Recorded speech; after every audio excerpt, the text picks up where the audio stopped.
So first of all, many thanks for having me, and many thanks to the organizers for this event. It's really great and really timely.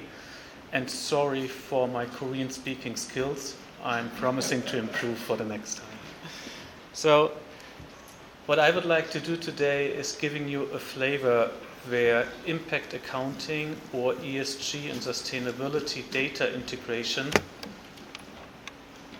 into decision-making and disclosures of corporates are going to move. And we have quite a few companies who are spearheading this, and I'm really honored that Esg is here in the room, which is a member of our small alliance, really pioneering this work, not just in Korea, but globally.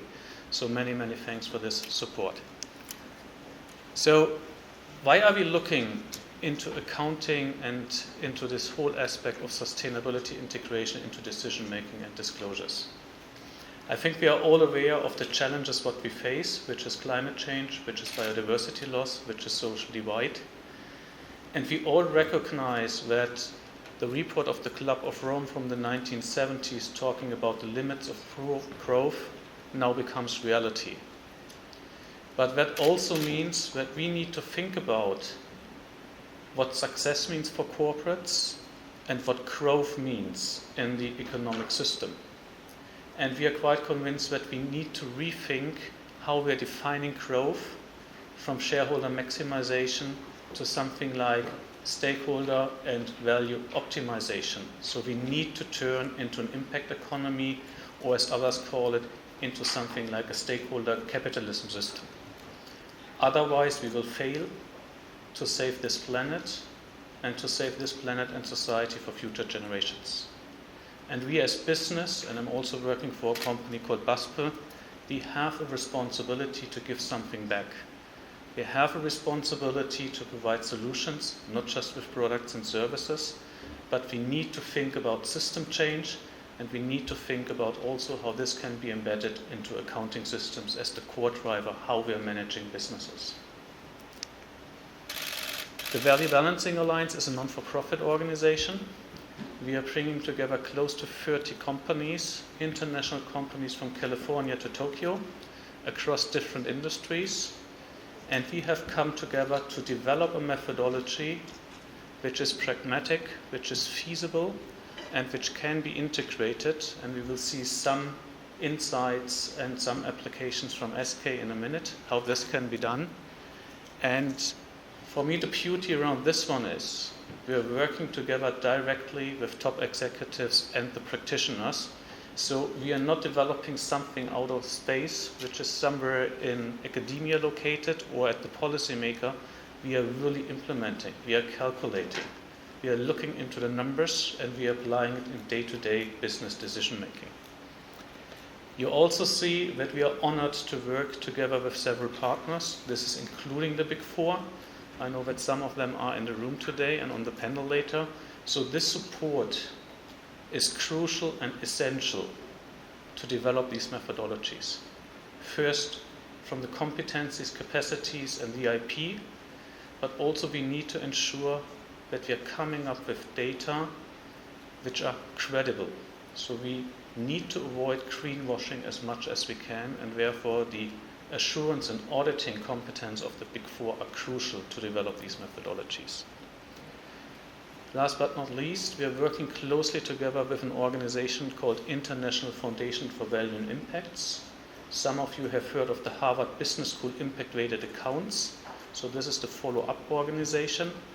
And we have a joint venture running with them to develop and standardize impact methodology at the global level, with the ambition to be integrated and uptaken by international standard setters. And this brings us to the next box over here. We are working closely together with organizations like IFRS, both parts, financial reporting as well as sustainability reporting, with GRI, with policymakers like the OECD, like the World Bank, to really ensure that the work what we are doing is going to be a global standard in the future. Because if we miss to provide impact data to the market, we will fail to turn the economy into something what you could call stakeholder capitalism. The Value Balancing Alliance has 4 main work streams. The first thing is research, you can say. So we're developing methodologies and we're testing and piloting them. Testing and piloting means we are trying with financial market services to integrate this thinking into finance products. So we're talking about bonds, we're talking about loans and everything else you can think about. We are working with the policymakers, as mentioned. This is the public affairs work and the standard setters and the regulators around the world. And the core of our work is what we call Practitioners Hub. Here we are bringing together the experts from companies like SK to discuss on a day-to-day basis with other companies how we can really develop and implement this thinking around impact. And we are helping each other out to speed up the process, to reduce costs, to reduce time, and to stay always close to the day-to-day decision-making practice. And this is our vision. We all know the financial statement, which you see on the left-hand side. But the financial statement, for good reasons, is limited with regard to the information it's provided. It's demonstrating the financial situation of a company in one-time effect, so for 1 year. What is missing is the overall value business models are creating. So what we are working on is providing a methodology about the overall sustainable value creation of companies, adding to financial capital, human, social, and natural capital, and the positive and the negative impacts. And what we are trying to do and already exercising is putting a monetary price tag on non-financials to make it comparable and integratable into financial accounting systems. And we're running use cases with financial market organizations, with banks, with asset managers, with equity funds, and with the evaluation practice of other companies and institutions like the Big Four to really assess how sustainability hits in the end the financial performance. As long as we are in a global market economy, companies who are really forward-thinking, pioneering, and performing better than their peers should be rewarded. And we need to get the respective data into the market, otherwise it will not work. So the methodology we are using, and I think most of you know this, is building on input, output, outcome, and impacts. And what is essential? We are talking about accounting. That means the data we are generating, first of all, need to enable companies to comply with the current reporting standards. This means IFRS, this means GRI, but this also means jurisdictional legislation as we see it currently coming out of Europe. And I just can ask you as a European, as Korean companies, if you have operations in Europe, get prepared. As of 2028, you will be asked as Korean companies operating in Europe to report against these standards. And it's tricky. It's quite effortsome to get this going. So learn from the Europeans and be prepared for 2028. But we need to go beyond. The reporting standards are creating data, but data in itself are meaningless. We need to provide meaning. We need to turn data into informations.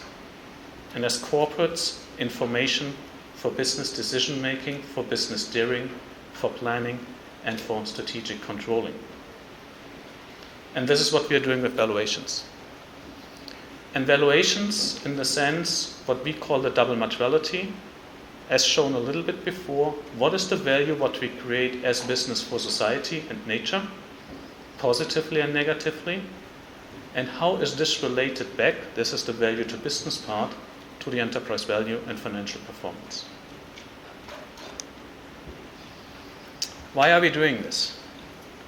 If you are looking into the whole metrics what we use with regard to sustainability, you can't be an expert in all of them. You can't talk all of these languages. especially not if you're a key decision maker like a CEO or CFO in a company.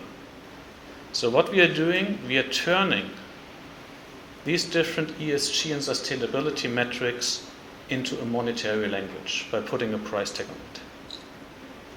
And this exercise is grounded in science. We are talking about welfare economics, total cost concepts, and willingness to pay concepts mainly used, which provide quite more information to data points like just the quantitative KPIs, and I will show you some examples. What is heavily important for our organization and for the member companies I'm honored to represent is that we are testing and piloting this in day-to-day business. And this relates first to decision making, and we are publishing on an annual basis reports with use cases from the member companies and also for disclosures. And you have seen the vision just before. What you see over here, and these are actual numbers, what you see in the next few slides from the member companies. This is what we call an impact statement. This is how we are translating non-financial information in something like a profit and loss account for sustainability. And the interesting part is, and here we are talking about materiality. This is the first time that you can directly compare apples with oranges. If you're a decision maker in a company and you need to decide where to put your limited resources on, is it dividend payments? Is it wage increments? Is it health and safety measures? It is CO2 reduction measures? You just do not know because you can't compare the materiality of certain indicators or the decisions you make. With valuation and the same language or the same unit, you can start to compare. And this is one of the essential parts. A second one is valuation provides quite more information compared to just quantitative figures. This is an example about water extraction in the supply chain. So if you're just talking about liters of water consumed, you get the left-hand picture. If you put valuations to it, you get the right-hand picture. And valuation means, in that sense, it makes a significant difference if you're extracting a liter of water in a country like Korea where enough water is available compared to dry areas in Africa. So we're looking in the costs you are causing with regard to the business activities you are running. Same example would be with air pollution. It makes a huge, huge difference if you're building up a production plant in the middle of Seoul or somewhere out there in the landscape. And this is what we are trying to reflect in our methodologies by valuations. But it can't stop in the end. At this level, we also need to think about the positive impact of products. So what we are currently looking into, and jumping one slide back into the downstream part, what you see on the right-hand side. These are the products and services of companies. Making one example, take the automotive industry. When we are all driving a car, we are only thinking about the emissions and the accidents. But what is the value of mobility? What is the social license to operate for OEMs? It is providing mobility to a certain cost, yes, but the value is mobility. But no one captures it, no one is measuring it, and it's not reflected in the financial statement. And this is where we need to get to. This is about sustainable value creation of companies. To compare company by company what real value we are bringing to society and nature, and how this links back and is affecting the financial performance in the long run. I also talked we need to use these kinds of data for strategic planning and financial planning. This is a quite interesting slide. This is based on actual data from a company, including their carbon targets for 2030. If you're looking into the results, 2019 we have measured a ton of carbon with $80. And if you're thinking ahead to 2030 and applying certain scenarios like the 1.5 or the 3 degrees target, you can expect that the carbon price is increasing tremendously. Up to $460 per ton if we are using the scenario like the commitments of the governments which we currently have in place will be implemented. And if you're going to show these figures to a CFO of a company, and we have done so, you see that we are starting to be not just concerned, we are being afraid. Because we are running these modulations with NGFS, which is the collaboration of central banks to green the financial market. And we are going to use these kinds of scenarios and modelings for stress testing for private banks, and this will increase the cost of capital tremendously for companies. So we need to think through what all of these patterns, what we see with regard to climate change, next one for sure is nature positive, so ecosystem services, biodiversity loss, means in the end for us as businesses to do business. And we are just providing tools as VBA to help companies to assess the risks and opportunities. This is just a scenario modeling, giving you a demonstration when you're purchasing different data. You don't need to look into the details. The key message is it makes a huge, huge difference if you're sourcing from one country to the next. I made the example of water pollution.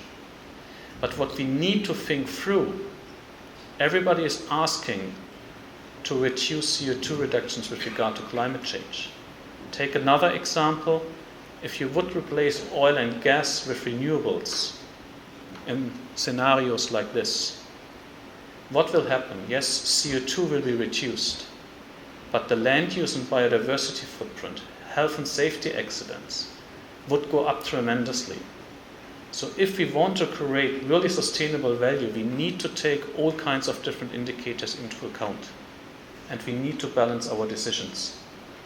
We need to understand how to work with trade-offs. What I want to line out is this is not something what just businesses are doing. This movement is more and more heavily supported by governments. I was flying in yesterday from Japan. The Japanese government is since 2 years heavily supporting this movement. If you're looking into Europe, you have the legislation what is called CSRD, and I've told you will be affected as of 2028. And the CSRD is requesting from companies to disclose financial data and how their business model is affecting impacts, risks, and opportunities with regard to nature and society.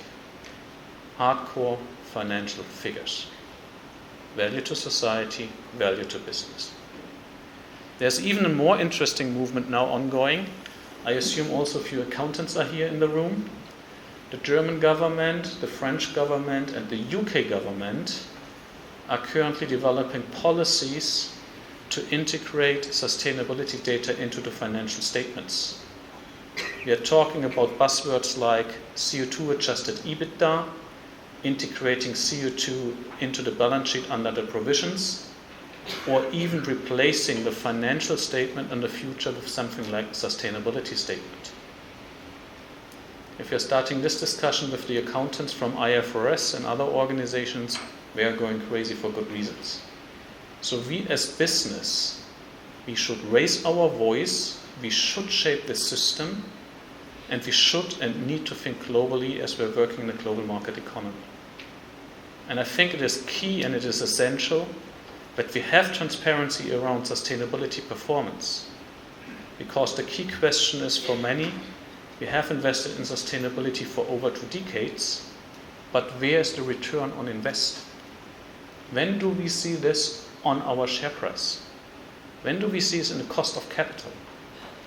And I receive these questions from the CFO and CEOs of this world currently on more or less on a daily basis. And one of the reasons is we need to bring data into the market which can be absorbed not just by the ESG firms. The analysts at the key asset manager, asset owner houses and the data providers need to take up this data. And it needs to be supported by governments and by the standard setters. As I said, we are helping out member companies in the VBA to get this going in various areas. So we are running these pilots. We are informing our members around all kinds of different developments globally. And we are building working groups where our member companies have face challenges to work on dedicated problems and issues to get things running. And these are the pioneering companies of this world.